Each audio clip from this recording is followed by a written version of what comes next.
Well, this is the Q&A podcast, and I'm your host, Peter Slen. Thanks for joining us. Starting shortly is a conversation with Eugene Kranz, longtime flight control director for NASA. He helped land men on the moon and was on the receiving end of the iconic "Houston, we have a problem" message from Apollo 13 in 1970. Our conversation with Eugene Kranz begins shortly. Okay, Houston, we had a problem here, is what Apollo 13 astronaut Jack Swigert said when an oxygen tank exploded, endangering their return to Earth. That morphed into the iconic "Houston, we have a problem" phrase. Eugene Kranz was flight control director in Houston and on the receiving end of that transmission in April of 1970. Mr. Kranz began his NASA career with the Mercury program in the early 60s and remained a flight director through the Space Shuttle Program. Now 92, he has authored the books "Failure is Not an Option" and "Tough and Competent," among others. Our conversation with Eugene Kranz begins now. Eugene Kranz, when you joined NASA in 1960, it was more or less a startup, wasn't it? It was what I'd say boot camp for the people that came out of the flight test business. I had graduated with a degree in aero engineering and went through and flew the first three mass-produced fighters, the F-80 Shooting Star, the Sabre, and then the Super Sabre. And when I moved into the space program, I found that the spacecraft, the Mercury spacecraft, was a more rudimentary than even the fighters that I had flown. So it was a very steep learning curve, not only for me, but for all the people that worked at the Space Task Group when we joined up. Was your goal to be an astronaut or to be the flight director that you became? Actually, I was just happy to have a job. When I left Holloman Air Force Base, I had been flight testing the B-52. And I had an opportunity to go out the West Coast and with the F-4 flight test with McDonnell, or get to learn about the rocket, the Atlas rocket that was being produced at that time. And I saw an advertisement in the news that the Space Task Group was looking for qualified engineers to determine the feasibility of putting a man in space.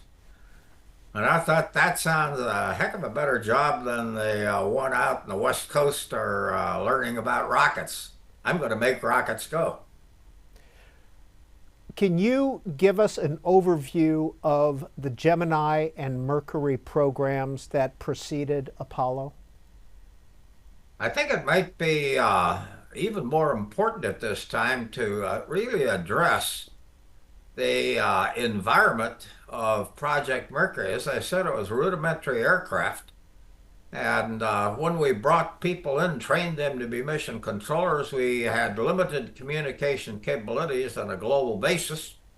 All of our communications were by teletype, and we'd bring in young people from colleges and teach them the business of speed printing, because they had to send teletype messages out to each one of the tracking stations. So it was learning to live without internets, satellite communications, satellites at all, and analog space systems. So it was a very fundamental learning curve when we first moved into the Gemini and the Apollo program. In Gemini, we had a clear set of objectives to support the Apollo program. Basically, we had to learn to rendezvous, we had to learn to dock two spacecrafts, and we had to be able to perform EVAs.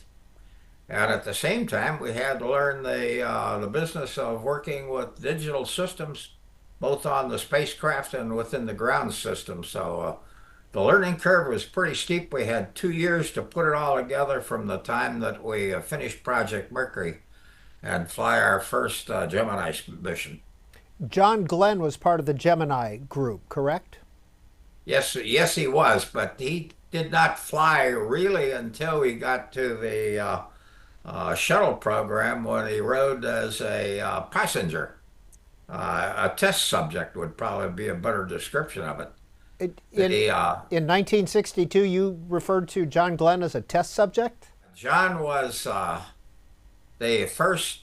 Actually, the first was really Alan Shepard. We put him on a rocket and launched him on a suborbital trajectory, so he was in flight for about 20 minutes. But the zero G was in the order of minutes. But it was really a big triumph for the NASA team at that time because we knew we could put a man in space and bring him back. John Glenn was an entirely different problem. We were unable to put a spacecraft in orbit until John Glenn's mission.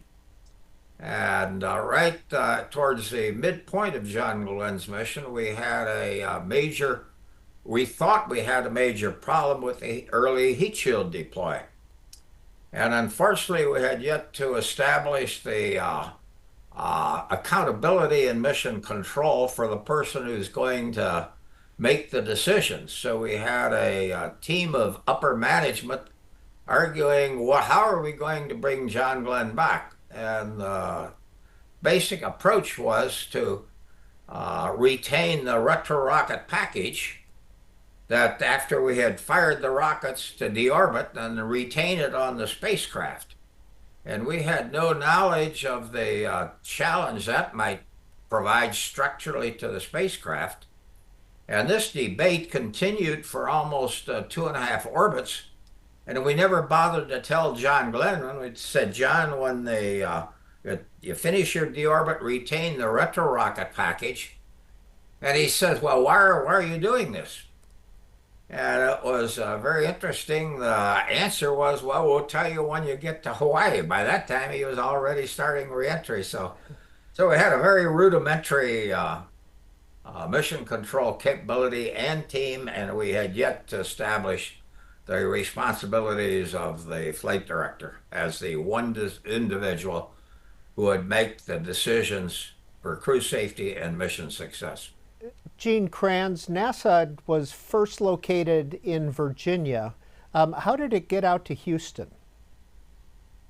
Basically, there were several decisions in that related to that. First of all, it was a political decision to basically relocate it away from the Cape because they didn't want to have too many functions at the Cape just from a standpoint of storm and basically weather and everything else, and the workforce would be very large. So they moved into Houston.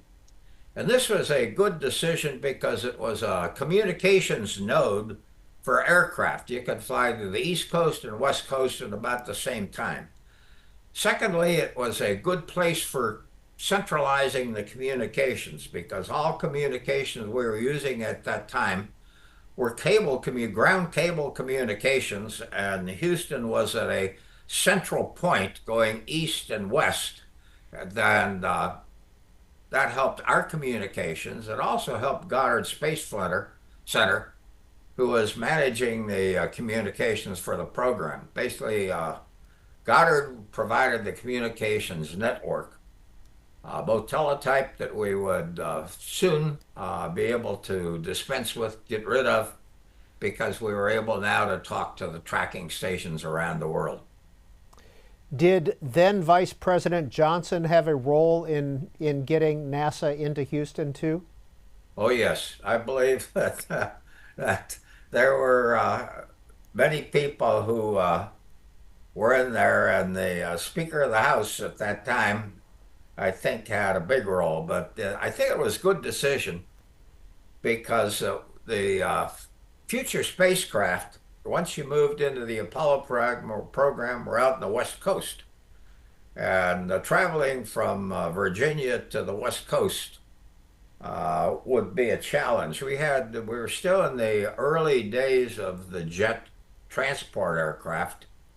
So basically, moving to the point where they're manufacturing the spacecraft so we could provide the oversight that was necessary was it was a big deal in those days. Mr. Kranz, what was the 4-inch flight? That was when I had been hired by NASA, and I went to work at the Langley Field, and Chris Kraft was my boss. I was had been on site 2 weeks after being hired, and Kraft comes over and he says, "I want you to go to the Cape and write the countdown and write mission rules for our first launch, which was the Mercury Redstone 1." And it was really the first of the great challenges we had in there. Because when they finally sent the command to start the engine, there was a great big puff of smoke from the engine. It looked like it smoked. But basically, the rocket only lifted 4 inches off the launch pad, then it settled back down. But it fired the escape tower, which let a great big puff of smoke, and then the parachutes came out, and for a couple hours, we did not know what to do until finally we had some discussion, and well, let's shoot holes in the tank because we had an armed rocket down there that was all set to go. We had other people that said, well, let's reconnect the umbilical. The umbilical separated prematurely, and that's what led to the 4-inch flight. And the rocket lifted 4 inches off the launch pad, then the engine shut down. But that was our first major experience with manned spaceflight, and it wasn't too good an experience. We came back a month later and launched the rocket properly. Were you keeping a close eye on the Russian space program during this time? The the way we knew what was going on with the Russian space program is we had our public affairs people would clip reports from the newspapers and list all the things that the Russians were doing, when they were launching, when they had a band they put in the flight, when they did EVAs, etc. And that is how we did not have any direct intelligence in mission control and the people working in mission control. We got it all from the newspapers or the radio, and that was our source of information on what the Russians were doing. Mr. Kranz, who were Gus Grissom, Ed White, and Roger Chaffee? Gus and Ed were the three pioneers that had flown in the Mercury program and the Gemini program. They both flew Gemini, and then they were the candidates for the first orbital mission in Apollo. And we were in the launch pad. I basically ran the countdown the day before.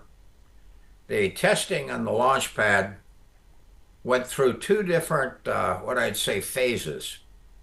One of the phases was to check out the countdown, make sure it was working right up to the point where you transfer electrical power from the ground to the spacecraft. That was what they call the dry run, plugs out test. The next one was the plugs out test, where we actually disconnected the electrical power going into the spacecraft, and now the Apollo spacecraft ran on internal electrical power. And at the time that we had had communications problems through the previous day, I spent almost 30 hours in mission control that day. I did the first test, what they call the plugs in test, and then I ran the test up until it was around noontime, and they brought the astronauts, 3 astronauts, out of the ready room that they had, and they continued and they inserted them into the spacecraft. And the countdown went very well through the afternoon, and at late afternoon they shut down the countdown for a short period of time. They had what they call a build-in-home hold, where they looked through everything that had progressed before and said, okay, we're now ready to turn the real electrical power on the spacecraft for the first time. And it was when they're in the bird in that vertical in that built-in hold that the fire exploded in the spacecraft, and the crew basically died in about 15 seconds. They actually suffocated from all of the fumes that were in there.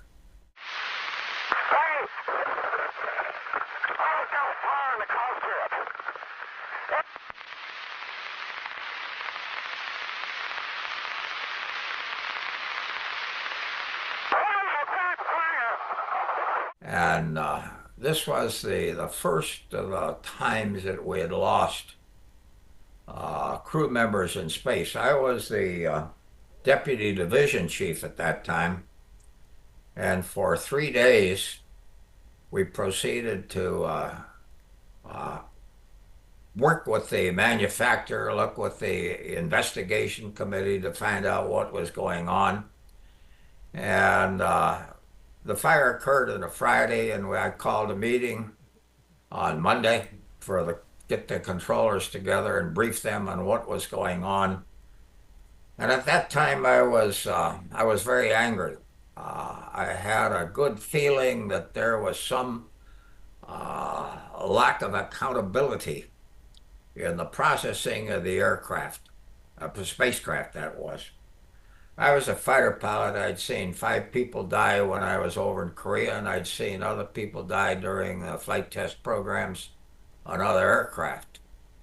And I have a statement in my desk in the office that says that aviation is not more critical than working on the sea from the people that are sailors, but it is terribly intolerant of incapacity or neglect.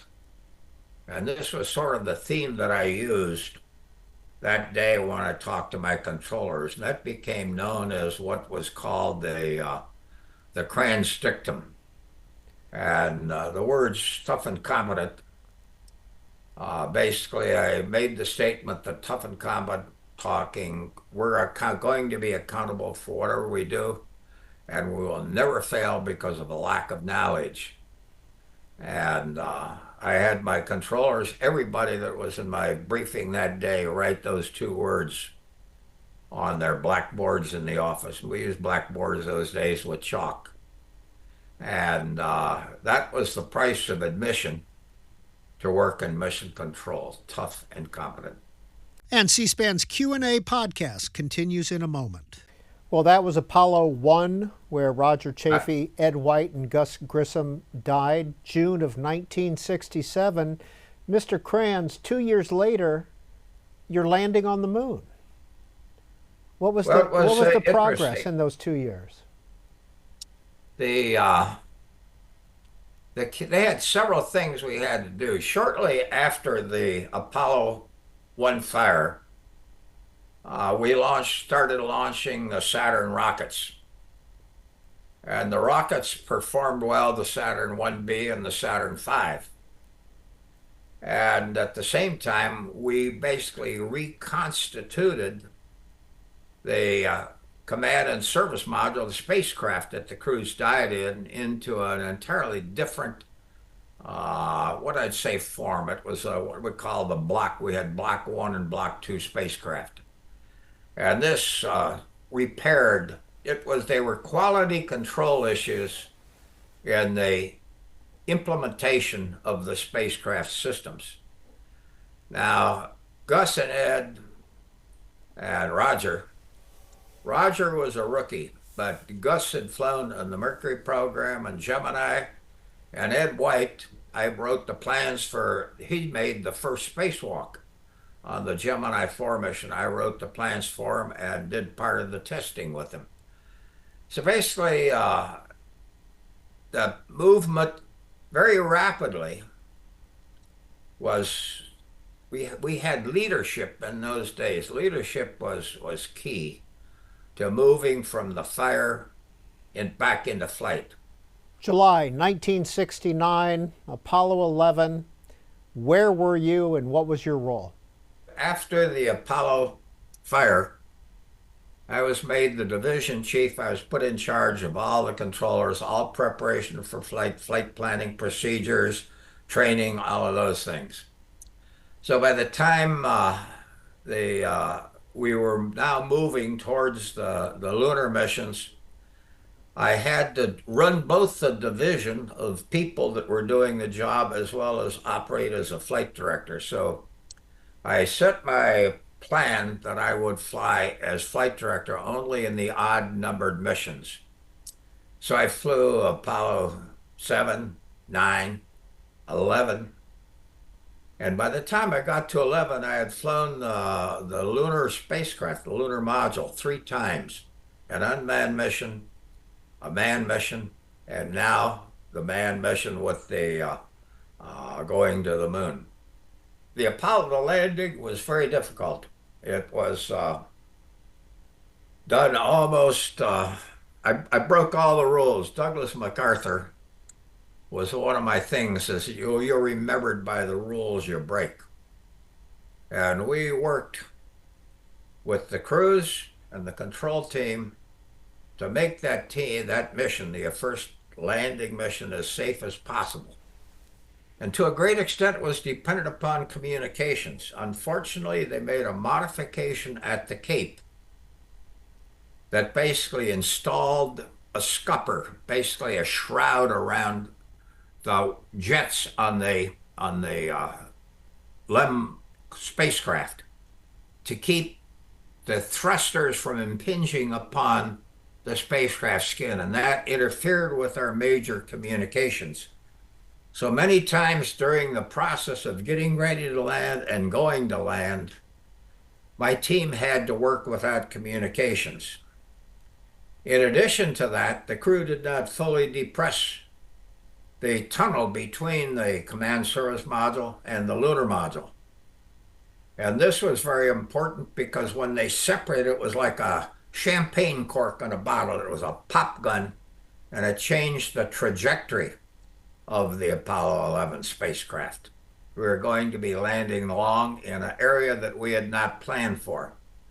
In addition to that, that would make it very tough from a standpoint of the crew because they'd have to use a lot of fuel getting to a proper landing point. In addition to that, there were a series of computer programs with the LEM module because there was a software patch that was interrupting communications with the computer when the crew was trying to ask for what altitude am I at and how fast am I descending. So I had 3 major sets of problems, and we battled those all the way to the surface. And at the time we got close to the surface, we were in what we call the dead man's curve. In order to abort now, he had to land and then fire the engines to abort. But Neil Armstrong then flew the spacecraft searching for a landing point, and we were counting down seconds of fuel remaining. Normally, we landed with about 2 minutes of fuel, 120 seconds. But my controllers now started counting 60 seconds. And then pretty soon it was 45 seconds. Then it was 30 seconds. And about the time that we said 15 seconds, we recognized the crew had just landed. Okay, engine stop. APA at a descent. Host control both auto. Descent engine command override off. Engine arm off. Port 13 is in.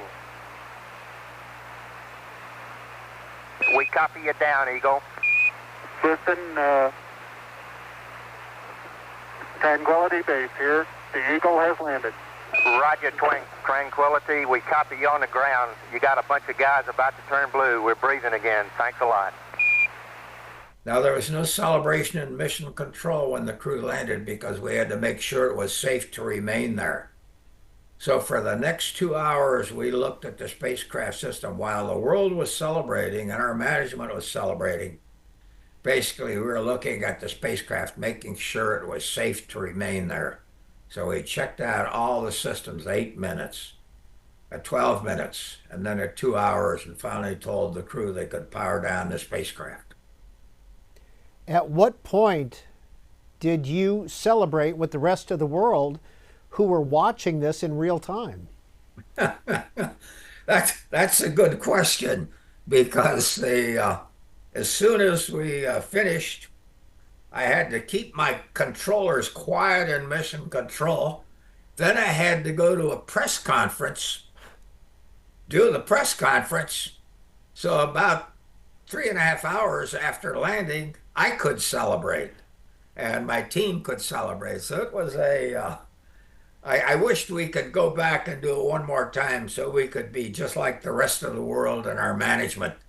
We could celebrate the instant we landed, but that was not my job. Make sure it was safe to remain there. How long were Buzz Aldrin and Neil Armstrong on the moon, and what was the process to get them back off the moon to reconnect to Apollo 11? They were on the moon for roughly one EVA. We had only a short period of time. We did not have the lunar rover that we had for later periods.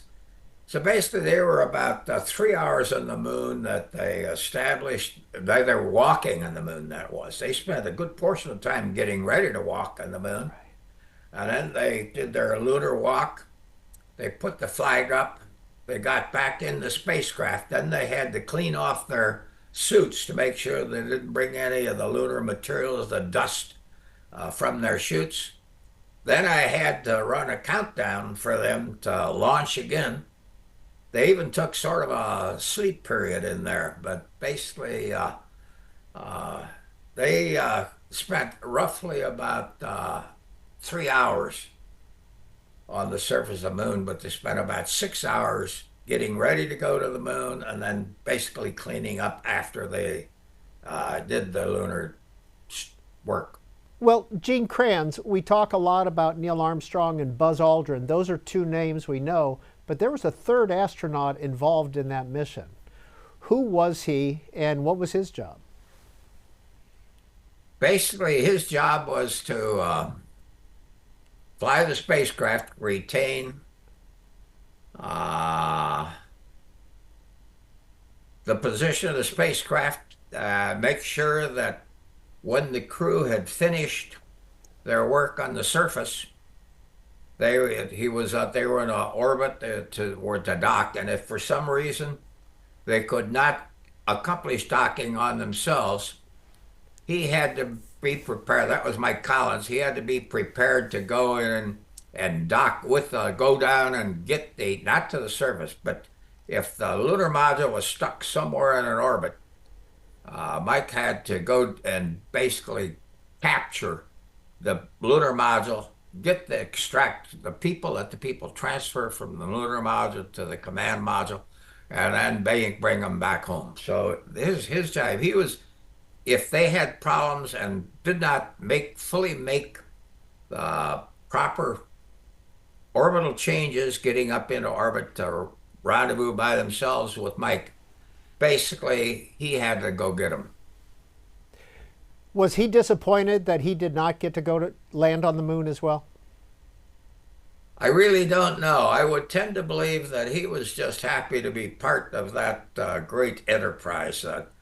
In later missions, we provided major scientific instruments on board the spacecraft that the crew that did not go down to the moon did mapping of the moon with the instruments that they put in the service module down there. So they kept them busy. So he served it was interesting. I'll talk to him a bit more about going down. Our communications when we were going to the surface was so bad that quite frequently we basically relayed communications via Mike Collins, and in fact, he gave the crew the go for descent. We passed the go for start of descent to Mike, and then Mike passed it to the crew. That's how bad our communications were. There were many times during the descent phase he served as a key relay point for communications. Gene Kranz, how many men have landed and walked on the moon, all Americans? Well, the exact number, I'd have to sit down and count them, but we had Apollo 11, Apollo 12, 13, you remember they had an explosion with an oxygen tank. Okay, 14, we got them down the surface. 15, 16, 17. So every one of those missions had 2 crewmen that 12. went down to the surface. That's 12. That adds up to 12. Yes. 12 astronauts have landed on the moon. Speaking of Apollo 13, in April of 1970, you were the flight director for that, correct? Yes, I was. Walk us through what happened. That was, I think, you go back into mission control. How do the mission controls train? Everything that is carried on board the spacecraft in paper, every flight plan, every procedure, every checklist, every malfunction procedure, everything that goes on board the spacecraft to accomplish a mission is prepared by the controllers on the ground. And that was one of the real keys, because we learned by doing, so that when the crew had the problem, they first of all responded, "Houston, we have a problem." Very famous words. In fact, I got them on a bracelet I can wear. And basically, I thought, gee whiz, this is an electrical problem. We'll solve the problem. We'll put the crew to sleep and solve the problem. Then I had another controller tell me that they reported a pretty big bang associated with that. And then I thought, boy, a bit more careful. I've heard this before, but it happened to me on the Apollo 9 mission when we undocked. And then very shortly after, Jim Lovell said, hey, we're venting something. So for over a period of about 9 minutes, I went through, okay, we'll solve the problem. Let's be more careful. We don't know what's going on. And by the time it got to about 9 minutes, I was in survival mode. And that was the key frame of mind, because I had flown and worked in testing the lunar module on 3 missions. So I had a very high level of confidence in the spacecraft and in the lunar module team I had at my disposition. So the first thing was to establish a plan. What was the plan? Well, we can't use the command service module because we had something, an explosion of some type, that may have damaged our propulsion system. So we're now going to have to do everything with a LEM to get the crew home. So we had to work and transfer the crew from the command module into the lunar module. Fortunately, we had a checklist for that, and we had a power down checklist that I had developed on an earlier mission, the Apollo 9 mission, as a result of a training plan we had. So we had that plan in mind. So now it's a question of getting my team off console. I replayed to Glenn Lenny's team, who was the next flight director scheduled for duty. And my team went into what we call the data room. And that was now the point where we focused all work to get Apollo 13 home. The first thing we had to do was to try to understand what happened and why it happened, and what consumables we had that might have been lost or damaged or would have a problem with. So I established one of my guys, one of my controllers, Arnie Aldrich, to write out all procedures. I established another guy to look at all consumables, anything that was expendable. That was John Aaron. Then I had a Bill Peters. I said, Bill, roam amongst all the people that are working this, and can you identify any team that is working in the wrong direction? So those were the 3 guys I put to work. And then basically I got to work and said I had now about 24 hours to figure out a way to get them home. And I had a very smart trajectory team. Within several hours, we elected that we were going to bring the crew back to the Pacific Ocean. That was the first decision we had, because we had to move the naval forces to a place to pick them up. And that also established how much time it would take to set the plan in motion. So we established a time to perform the maneuver. We performed the maneuver, which got the crew back. And then it was time now. There was Deke Slayton, the astronaut boss, wanted to put the crew to sleep and give them some rest. And I said, nope, that's not it. Other people came to me with their requirements, but then the key thing was the spacecraft was hot, very hot on one side and very cold on another side. So he had to get balance in thermal on the spacecraft. So he had to set up a rotation to balance the skin of the spacecraft so one part didn't get too hot, the other part didn't get too cold. We then had to come up with a plan for putting the crew to sleep. We then had roughly 90 hours that would now take us to come up with the planning and the trajectory to bring the crew back to Earth. And it was basically a very extended period of time where we even brought cots into mission control. Some of the people went home, they lived close to mission control and sleep. But we worked with the plans. We had a problem midway during our return where we had to perform an emergency maneuver. For some reason or other, the spacecraft was drifting off the return trajectory. So we had to do an emergency maneuver there. When we finally got back down to near Earth, we had to basically power up the lunar module, very critical power up.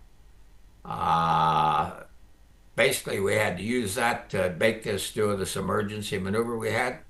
And it had to set us up in the proper orientation to basically conduct a maneuver, again using the lunar module propulsion system, to drive us down to our proper reentry point. We then had to move out of the lunar module into the command module, power that up, and it was pretty dicey. We spent a very long period of time, and there were people who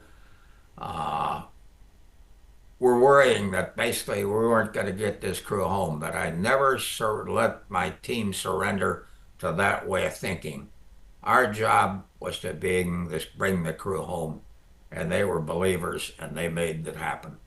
And C-SPAN's Q&A podcast continues in a moment.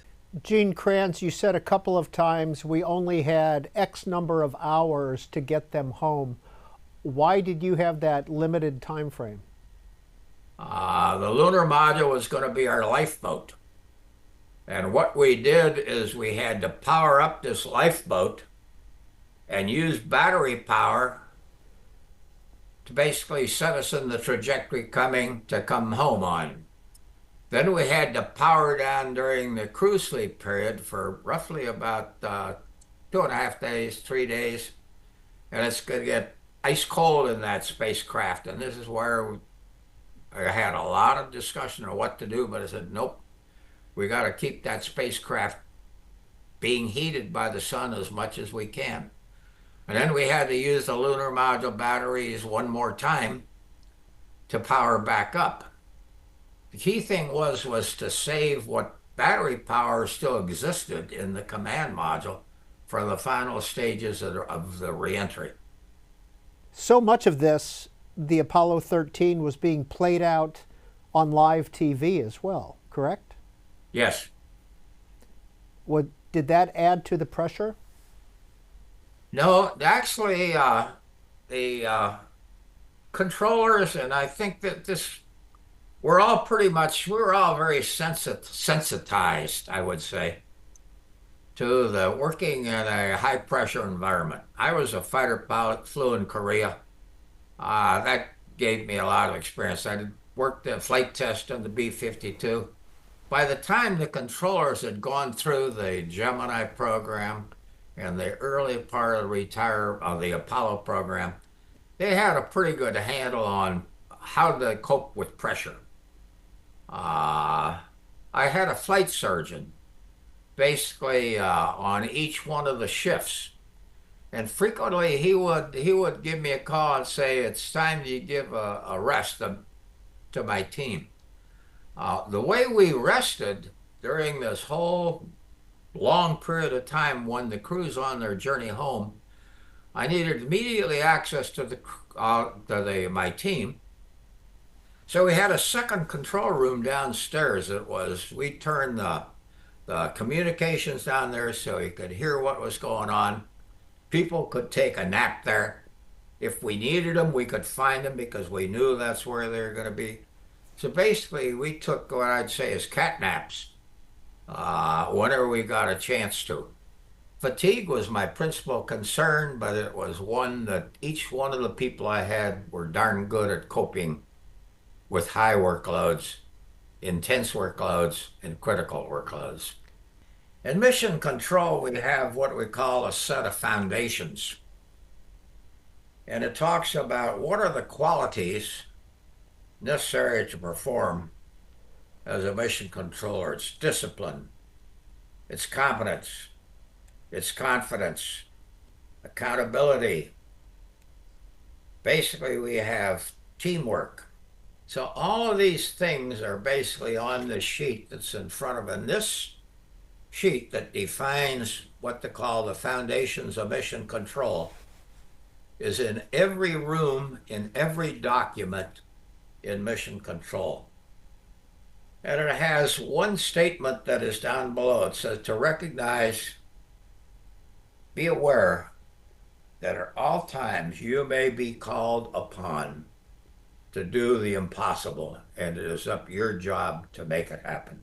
The mission control team selects one team to go hang the mission insignia in mission control. And an operator brings in a very, very, very rickety old aluminum ladder. It lays against the wall, and one person goes up that ladder, and it hangs that insignia from the mission, the crew patch. And if you look at mission control, there's a lot of crew patches in there. And the controllers basically have done the absolutely best. One person received a big medal up at headquarters from saving the crew. Mr. Kranz, could you explain the mission control logo that's on your shirt? The mission control logo was at the end of Apollo. We had an artist who did the majority of the patches he had. He was a great artist in stuff he got. And he would sit right next to me on the console on the floor in the step by my console. And I marveled at how he could basically make sketches so quickly. So I asked him to design a logo. As a military fighter pilot, basically our squadron insignia is key. And I wanted the equivalent of a squadron insignia for the mission control team. And the first thing it has a emblem in Latin that says Res Gesta per Excellentiam. It means achievement through excellence, which is the basic standard that we use for all of our work in mission control. We now have the Earth and a spacecraft orbiting the Earth, because this is what in the early days where basically our job was to orbit the Earth for all the missions. We then have a rocket going up, looks like it's going through the sun, but it goes through the Greek symbol sigma. And the thing that's interesting, the sigma represents the summation, all of us. And the rocket going through there has got the crew on board. So we are interlocked in that rocket. We say mission control is the name. And it changes now to mission operations today. There are 4 stars in that insignia: discipline, morale, tough, and competent. We added these because we needed them during the transition between the Gemini program and Apollo, because that was very difficult, because I had to take some of the people who were working with Gemini and move them into Apollo program, so we had to start working with only 2 teams in mission control. One team was now starting to work Apollo for the first time. And everybody wanted to work Apollo. That was the coming thing. But some people had to remain in Gemini and finish that program. So it was real interesting to look at that. We got the insignias of the programs we've flown: Mercury, Gemini, and now Apollo on it. And if you take a look at the crew patches nowadays, the crew is wearing that is now on their flight suit. They have it in the shoulder, but now it has all the programs they've flown. They've got the program from a standpoint of Apollo, finishes Apollo. Then we got Skylab, we got Soyuz, then we got orbiting International Space Station. So were you involved in the Skylab program? Is it fair to say that the Skylab program is kind of the forgotten stepchild of the space program? The Skylab program was one of my favorite missions because I had to convert all of my controllers who had flown to the moon, and now they're orbiting the Earth around and around and around and around. I thought it would be boring. Well, if you look at what happened to Skylab, in my new book, I wrote a chapter called Saving Skylab, because without the mission control team, that program was dead. At launch, we had a structural failure that basically removed one of the solar arrays from the side of the booster. The Saturn, we used the Saturn IV stage, was the Skylab vehicle itself. What happened? When we lost that, it damaged the heat shield. So that basically we now had a high external heating upon the interior of the spacecraft. We had to save, in order to save Skylab, we had to manually fly the Skylab module from the ground for a week, while an engineer at Johnson Space Center, they were coming up with various solutions at Johnson and in Huntsville. He sent the craziest purchase request out. He says, I want 4 of the longest fiberglass fishing poles you could find, and I want 4 very large rat trap springs. And what he did was build an upside umbrella that we could shove through the scientific airlock, get the crew on board the Skylabs, shove it through the airlock, and have it expand. And until they could come up with crew training, building that expandable umbrella, get it on board the spacecraft, to get procedures, we had to fly it for almost 1 solid week from the ground. Now, I was not basically flight director there. I was doing work for the flight director. We had no telemetry, so we were establishing orientation of the Skylab module by impingement of the sun upon temperature sensors on that module. So I was plotting the temperatures on the right side versus the left side, because we had to find an orientation where we could balance enough sun to provide electricity to the one remaining solar array and the solar arrays in the Apollo telescope mount, and yet keep the temperature inside low enough so it wouldn't destroy all the scientific instruments that were inside the Skylab. So that was basically the job. And that was, to me, I think probably one of the most, that was as challenging as Apollo 13, as important as Apollo 11, because the entire program depended upon basically us providing and supporting and keeping that spacecraft alive until we could get a crew up there and get them in the spacecraft. Mr. Kranz, 2 popular movies about the space program, the Apollo 13 movie and Hidden Figures. Were you a consultant on either of those movies, and are they pretty accurate in your view? They did a great job with it. I never talked to Ed Harris, which is interesting. Who played you? Ed Harris played me, but basically he saw the documentary TV, I think it was To the Edge and Back, that was done. It was, I think it was PBS, I forget which one it was. But it was a darn good documentary, and it basically covered that. And at the end of the movie, it was PBS and TVSI in Japan. It was a joint project. And the interview was so dynamic, so personal, so emotional, that when I finished 2 days of interview, I just relaxed and started crying. And they thought, oh, that was beautiful. That's perfect. And I said, oh, shit. And they recorded that, and they put that in the documentary there. But basically, Ed Harris did the same thing. You notice at the end of the movie, he'll sit down, and he gets sort of misty. Was the Space Shuttle Program a brand new concept, or could you use elements of the Gemini, the Mercury, the Apollo, the Skylab programs incorporated into the Space Shuttle?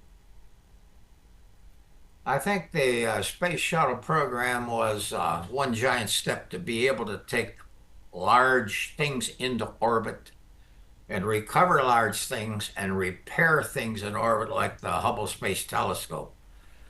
You know, it was a dynamic capability, and it's interesting to note that the shuttle itself never failed. It was the support systems, the solid rockets, and basically, on the external tank, the systems that they had. The shuttle was essentially a superb space station. I worked in the shuttle. I was director of operations for the shuttle all the way through the Hubble telescope repair. And I elected to retire at that time because I was an aviator, and I was now working at the time of the midpoint of the third of the way through the shuttle program. I was doing air shows, flying air shows with the basically the local air museum down here. I was wearing out, frankly, and I had the responsibility. The key thing was responsibility for the people, the training. I had about 6,000 people, the flight software, and basically keeping this whole thing together. And that became more than basically I could sustain. And I got crosswise with the administrator, and myself and 2 other individuals who were basically terminated, Dick Truly, Dick Coors, and myself, because we had a difference of opinion on where we should go in the future. Speaking of the future, we are currently in the Artemis era, I guess you could say, returning to the moon, going to Mars. What are your general thoughts about that? I think the first thing is there's key things. After the Apollo 1 fire, Chris Kraft and George Lowe recognized that software was the crucial path to going to the moon within the decade.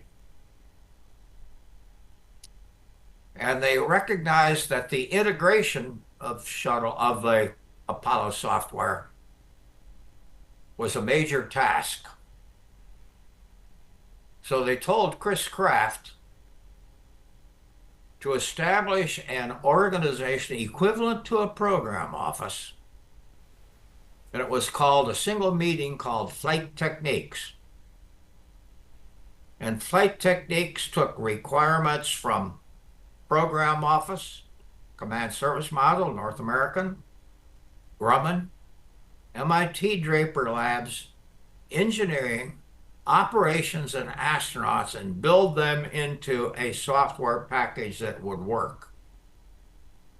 So it was the integration of all of these desires into one package. And a controller by the name of Bill Tyndall basically pulled that off. His memos, and we would have arguments for 2 days until finally he'd say, okay, I got all I need. And a couple of days later, you would see a memo called a Tyndallgram show up. And he would start it off to say, you just call me Aunt Emma, but here's what I think we should do. I heard you, and here's what I think you should do. Integration of Artemis is going to be even more. Bill Tyndall, who ran the program to pull all these requirements together, was so valuable to the Apollo program that on the day we landed, I had someone go up into the viewing room of Johnson Space Center, the Space Center, and pull him down and sit next to me at the console. That is the first issue related to Artemis, integration. The second issue is personnel. Integration, if you're going to launch only once a year in Artemis, which is what their scheme was, you're going to have attrition, and attrition's going to be in top-level leadership. It's going to be maintaining skills at the lower levels in controller. So how do you address that? I had to face that problem when I lost a good portion of my workforce as we moved from ASTP into the shuttle program. People change, organization change, college changes, basically culture changes. And we had to establish what we call a boot camp to retrain the young people coming with us out of college. And it worked, but it was probably the toughest training they ever had. So you're going to have to do this in between missions for Artemis. You're going to have this turnover. I also think about the issue associated with maintaining the capabilities necessary for a program. I'll go back to the shuttle program. I worked in the program offices for Apollo, Skylab, and Shuttle. The key thing is to make sure that what your requirements are you're designing to are something that you intend and really are essential to that program. The Air Force and the shuttle program established a requirement that required a very high cross-range capability in the design of the thermal system, which affected the payload bay doors and the electro system. That mission was never flown. And yet the scar from making those changes in the design of the spacecraft remained. So the key thing, I think, for Artemis, they want to land at many sites, go into location, gives them higher flexibility, which leads to high complexity. Do they really need, and will they really fly all of those objectives that they've laid out? So I think that's really a question of, and I've seen right now a new paper, the piece in the paper today, that indicated they're looking at another alternative, that they're worried about SpaceX isn't going to make the due date for the flight to the moon. So basically, I think they got to go back in and readdress. I don't know how this design for the current Artemis program came about. I was busy. But I think that it's really essential to say, what do I got to do? What drives my design? Is it possible within the time frame? Not sometime way out in the future, but is it possible within the time frame for the program. So I think there's several things that the people in Artemis need to think about. Gene Kranz is the author of this book, Tough and Competent. He was with NASA from 1960 to 1994, a flight director for a total of 17 missions during the Mercury, Gemini, and Apollo eras, including Apollo 11, first man on the moon, and of course Apollo 13. Gene Kranz, we really appreciate your spending some time with us here on C-SPAN. Well, next week on the Q&A podcast, our guest is former chaplain and historian of Camp David, Charles Ferguson. He documents the history of the presidential retreat in his new book, Presidential Seclusion: The Spirit of Camp David.